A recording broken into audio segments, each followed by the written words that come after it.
Welcome back mga ka-SFT, Biyernes na po ulit. Matapos ng kanyang medical emergency, balik uli sa pagmumotor si President Duterte. At sabi ng FDA, bagamat may mga nagpositibo sa African swine fever, safe pa rin kumain ng processed meat. Live streaming first before airing on GMA News TV, I'm Araw. Stand with us, stand for truth.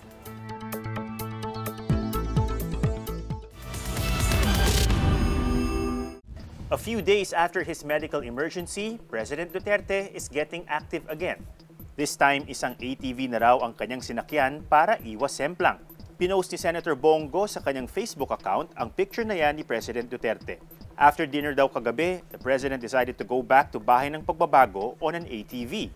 Parang exercise na rin daw ito ng Pangulo. Just last week, sumemplang sa motor ang Presidente nang mag-joyride siya sa loob ng PSG compound sa Malacanang. Ito raw ang dahilan ng kanyang severe back pains kaya napilitan siyang iksian ang kanyang biyahe sa Japan. After his checkup, sabi ni Senator Bongo, nagkaroon lang daw ng muscle spasms ang Presidente. Isang linggo raw na magpapahinga ang Pangulo when he returns from the ASEAN Summit in Thailand. Hindi raw muna papangalanan ng Department of Agriculture ang mga brands ng processed meat na nag-positive sa ASF. Pero wag daw mag-alala dahil safe pa rin kainin ang mga ito. Manal Sugadol reports. Hatsilog, tosilog at longsilog. Ilan lang yan sa paboritong almusal ng mga Pinoy. Pero, sabi ng Bureau of Animal Industry, 3 processed meat products na sinuri nila ang nag-positive sa African swine fever. Shook tuloy ang magkaibigang Ryan at Aryan na mahilig sa processed meat. Napaisip ako, possible kayang mag-mutate yung virus, tas maano sa tao. Mahawa tayo, ganun. Na-worry ako kasi yung sister ko may business siya. So, yun, pwede kasi siyang maka-affect sa economic losses. Ayon sa Department of Agriculture, hindi muna nila papangalanan ang processed meat brands na nag-positive sa ASF dahil magsasagawa muna sila ng examination. Kaya lang po nung mahuli na ilagay po sa iisang sisidlan o lalagyanan. So from then on, there's a possibility, sabi ko nga po na nagkaroon ng cross-contamination. Mostly po ay homemade at mukhang isa lang po ang branded. Walang exact timeline na sinabi ang DA kung kailan may lalabas ang resulta. They will forward the test result to the Food and Drug Administration for proper action. But wait! Sabi naman ng Food and Drug Administration, hindi kailangang mangamba ang mga mahilig sa processed meat. At this time, ang FDA stand naman is that ASF has no threat to human health. So wala naman dapat ikatakot yung ating mga kababayan kahit nakakain na sila or nakakonsume sila ng mga produkto. Wala tayong dapat ikatakot kasi hindi naman siya nagkakaroon ng sakit sa tao. Itong virus na to, sakit lamang ito ng mga hayop. Sa kabila niyan, ang samahang industriya ng agrikultura ay nabahala na rin dahil 60,000 na mga baboy na raw ang apektado ng ASF at tuloy-tuloy ang pagkakalugi ng mga hog raisers. Tingin nila, may kapabayaan sa proseso ng pagpasok at paglabas ng mga agricultural products sa mga ports at borders, which is not compliant to the food safety law. Nangyayari ngayon, ang custom ang nauna yung collection before yung quarantine. Wala kasing nagbabantay na walang inspection. Hindi doon sinecheck kung hindi nila implement yan. It's time to file a case against those departments na hindi gumagawa ng trabaho. Patuloy naman ang monitoring ng gobyerno, hindi lang sa kalidad, pati na rin sa presyo ng karne. Nagpunta ang Department of Trade and Industry kasama ang National Meat Inspection Service sa Pritin Wet Market sa Maynila. Nadiskubreng sobra sa suggested retail price ang presyo ng baboy roon. Nasa 240 pesos per kilo ang benta nila, kahit 95 pesos lang ang farm gate price. Ang maximum price daw ay dapat 180 pesos per kilo. Bumaba na ito sa 200 pesos per kilo. Naglalaro naman sa 175 hanggang 190 pesos per kilo ang presyo ng manok. Nasa 112 pesos hanggang 115 pesos per kilo ang farm gate price nito. Hindi ko po malaman sa kasi mas sila ba mga iba sa isa wala rin. Kung walang makitang NMIC, it can be considered as hot meat at maaaring magdulot ng sakit sa tao. Sa ngayon, kailangan magdobling ingat sa kinakain at siguraduhin dumaan ito sa tamang procedure kung bibili sa palengke o supermarket. I am Manal Sugadol and I stand for truth. Naabiktima ka na ba ng clickbait? #think first before sharing anything on social media. Shai Lagarde has the story. Claudine Barreto dead on the spot matapos pagbabarilin. Pangulong Duterte magbibigay ng 50,000 pesos sa bawat SSS member. Microwave ovens ipinagbawal ng Japan dahil delikado sa kalusugan. Before you click share, hep hep, think first. Baka hindi mo alam, fake news ang mga yan. Nakakita ko ng video sa Facebook na kiniklaim na meron ng first submarine yung Philippines and then manipulated pala yung video. Yung sa akin po yung sa class suspension. Kasi marami pong fake na page sa Facebook. Nagpo-post po sila na wala daw pong pasok, bukas, ganyan. Tapos yung nangyari, parang naperwisyo po yung mga ibang students kagaya ko na naniwala po talaga na walang pasok. Yung sa Amazon rainforest, marami pong nagsishare ng mga pictures na nasusunog na forest. Pero it turns out, hindi naman po pala yun yung Amazon. Nabiktima ka na rin ba nito? With all the media content we are being fed every day, it's become increasingly difficult to separate the truth from the fakes. Ito ngang si Aika, nagulat nang isang Facebook friend niya ang nag-share ng pic ni Pangulong Duterte na nagkakamay. Pero, lolo ko to eh. It was shared almost 2,000 times in one Facebook post alone. Pinupuri ang umano'y simpleng buhay ng Pangulo.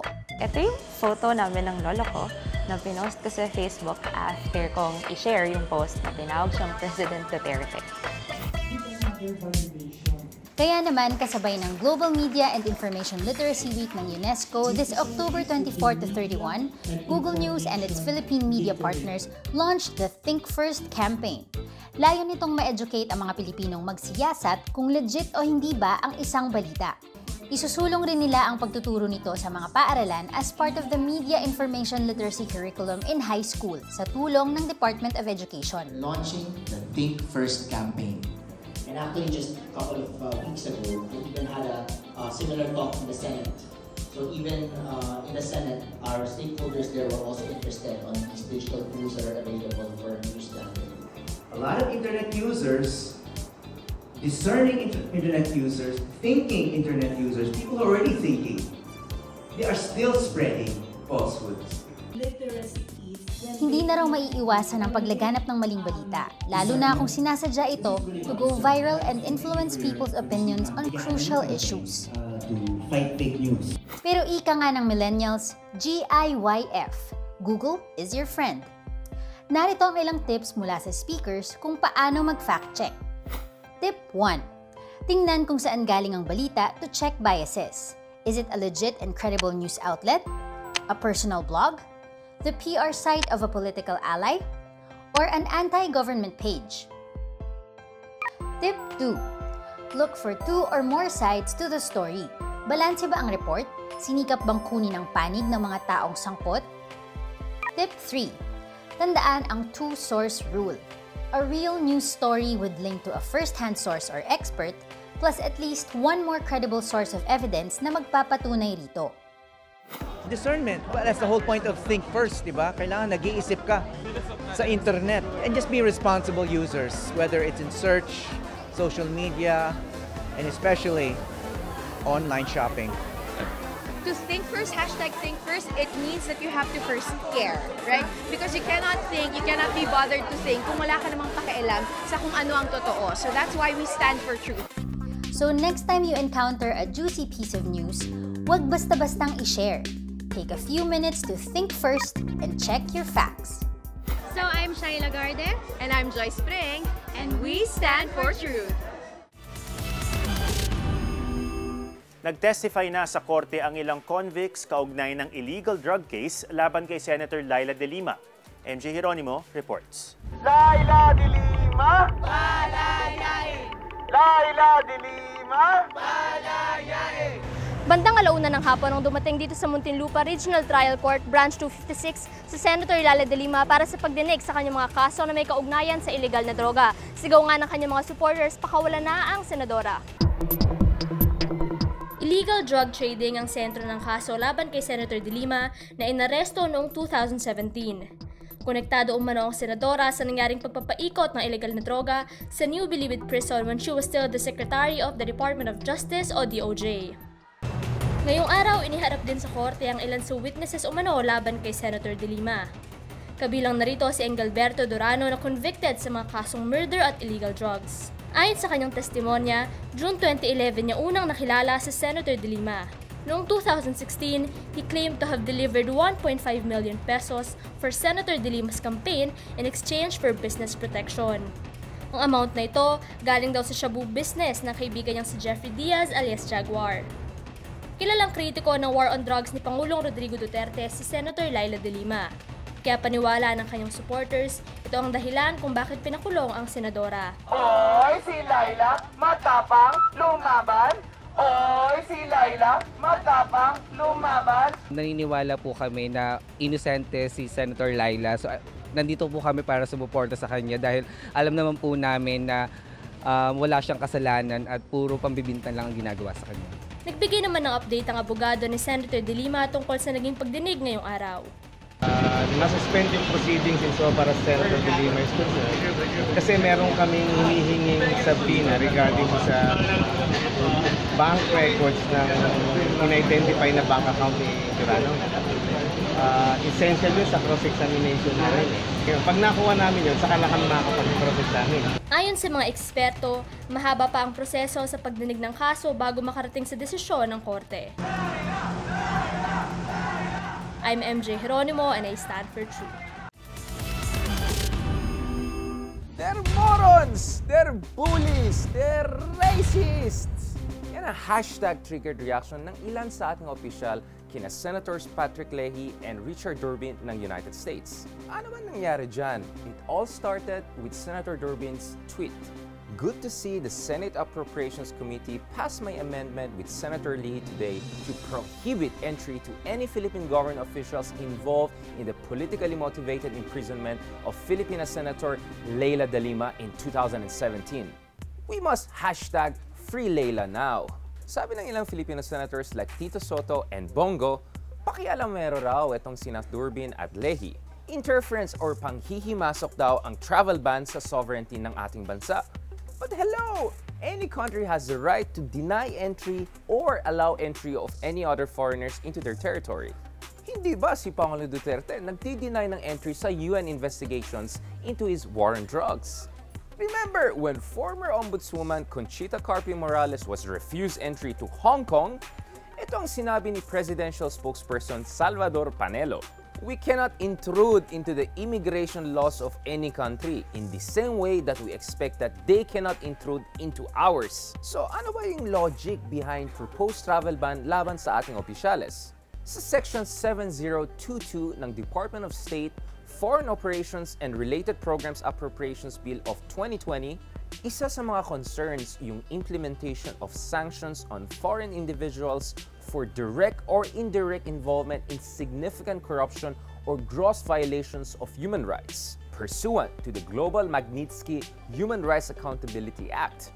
Among the cases they're looking at ay yung kaso laban kay Senator De Lima, who has been detained since February 2017 dahil umano sa proliferation of illegal drugs sa Bilibid noon siya ay Justice Secretary. Sa ilalim kasi ng Global Magnitsky Human Rights Accountability Act, if you're an individual who seeks to expose illegal activity carried out by government officials in your respective country, at bigla kang kinulong or tinorture o pinatay for your efforts, pwede mag-impose ng sanctions laban sa perpetrator kung meron credible evidence against them. Remember, Senator De Lima was a staunch opponent of President Rodrigo Duterte's war on drugs before her arrest. Pero ayon kina Senator Soto at Go, yung judicial system ng Pilipinas ang dapat humusga kung totoo nga ba ang mga paratang kay De Lima. In fairness, in theory, may point sila. But there's one thing we need to know about the Magnitsky Act. It was named after Russian tax advisor Sergei Magnitsky, who investigated a $230 million fraud involving Russian tax officials. But unfortunately, namatay si Mr. Magnitsky after he was allegedly tortured in prison. This is a reminder that sometimes even those who should protect citizens commit crimes themselves. Sometimes even those who are supposed to give justice make mistakes. As U.S. Associate Justice Robert Jackson once said about the Supreme Court, we're not final because we are infallible, but we are infallible only because we are final.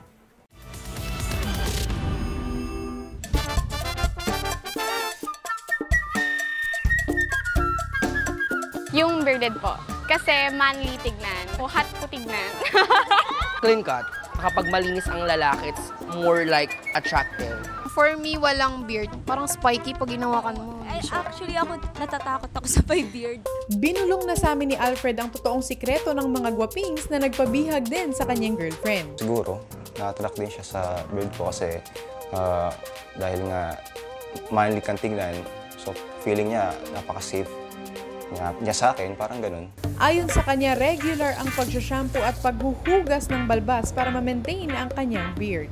Ang aming host na si Atom Araulio, narinig ko sa iba na meron silang nilalagay na parang pampalambot nung buhok, parang tsaka pang-moisturize ng balat. I should probably do that, but honestly, wala akong ginagawa kundi i-trim siya from time to time kapag masyado na siyang mahaba at mukha na akong ermitanyo. Yun lang. Signature, pag sinabing Atom Araulio, kasama talaga yung parang hindi mo siya ma-imagine na wala. Parang pag walang beard, walang atom. Atom na walang beard. Bakit? Mas bata siya tignan. For me kasi, ang personality kasing sir ni Atom Araulio is more like masculine. So for me, mas okay sa kanya ang bearded. Pero alam nyo ba na base sa pag-aaral ng Hirlanden Clinic sa Switzerland, may posibilidad daw na mas madumi ang mga balbas ng mga lalaki kaysa sa balahibo ng mga aso. Sa 18 na kalalakihan na kasama sa experiment, lahat sila ay may high amount of microbial counts. Ayon naman kay Dr. Jean, isang dermatologist, the study actually has not enough subjects, no? Even though it was done in 3 centers, there's not enough subjects. What if you've chosen yung mga lalaki na merong mga seborrheic dermatitis, folliculitis and all, definitely they will have more bacteria. And then probably they've chosen also mga dogs na has been taken care of na nag-groom. What if you put dogs naman that are stray dogs? Diba? So that would be give you probably a different result. May say din ang mga balbasarado tungkol dito. I think it depends on the way you groom it. Like for myself, I wash it. I groom it properly. Anything, maski naman yung buhok natin, if you're not properly, if you do not have a proper hygiene, then it's also dirty. Siguro may mga ganong study, pero depende rin siguro sa pag-take care ng mga tao yan. So, malinis ka naman or meron ka namang, meron ka namang hygiene sa katawan mo. Personal choice naman daw natin kung gusto nating magpahaba ng mga balbas, pero ang importante, huwag daw dapat kalimutan ang proper hygiene para manatiling well-groomed ang ating mga beard. I am Bea Docyogan and I stand for truth. It's another win for the Marcoses matapos ibasura ng Sandigan Bayan ang isa pang kaso ng ill-gotten wealth laban sa kanila. Kaugnay yan ng forfeiture ng tinatayang 267 million pesos alleged ill-gotten wealth of the Marcoses through spouses Fe and Ignacio Jimenez. Binasura ang civil case due to insufficient evidence. Ayon sa kaso, nagsilbi raw dummies ang mag-asawang Jimenez para maitransfer ang pondo ng gobyerno sa iba't ibang accounts abroad. Pero hindi raw nakapag-submit ang prosecution ng original copies ng documentary evidence kaya na-dismiss ang kaso. Nito lang Agosto, the Sandigan Bayan also junked a 102 billion pesos forfeiture case against the Marcoses and their alleged cronies. Alright, relax na tayo mga ka-SFT. Thanks for joining us this week and we'll see you again on Monday. Stand with us, stand for truth.